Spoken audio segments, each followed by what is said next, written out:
Singapore teenagers have to juggle schoolwork, CCAs and their social lives while coping with the challenges of puberty. But if members of Workers' Party Youth Wing had it their way, there's one more challenge these teenagers should take on: cultivating their fledgling political consciousness. WP's Youth Wing feels that Singapore is ready for the establishment of a youth parliament where young people between the ages of 13 and 20 can develop and air their political views and concerns. The issue of how seriously we take them, this will rest on several factors. Obviously, it will rest on how these people carry themselves in the first place. How seriously do we want to take them?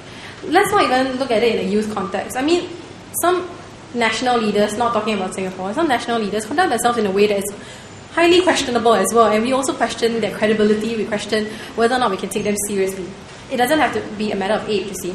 The voting age in Singapore is 21, but WP's Youth Wing feels that Singaporeans' political consciousness may be honed before that. I think Singaporeans have come to a stage of maturity politically that they will judge people by their substance. So whether you are 13 or 27 or 40, I think people judge you based on what you say and the way you conduct yourself. I believe that's where, if they have a certain mandate and the people who elected them in the youth parliament think so, I think that's they should have the platform to be able to speak.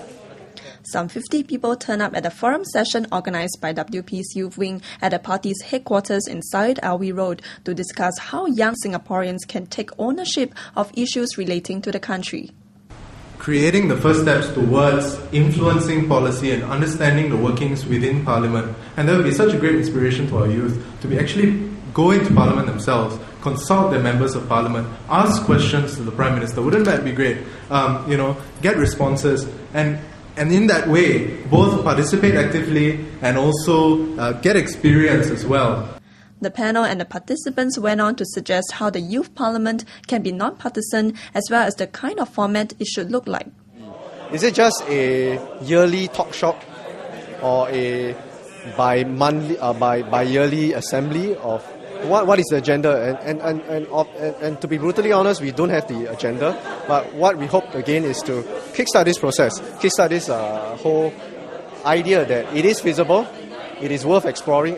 Ultimately, such a youth parliament would help address or even dispel the common charge that youths here are apathetic to the issues concerning the country. Are they apathetic necessarily, or are they being alienated from the political process? And I think if we address the latter in the sense that they are in some ways being alienated from the political process, then we can really come up with some structural change so that there is a real devolving of power as it is. Yeah. The forum called Youth Quick was started in 2005 to discuss politics and youth-related issues.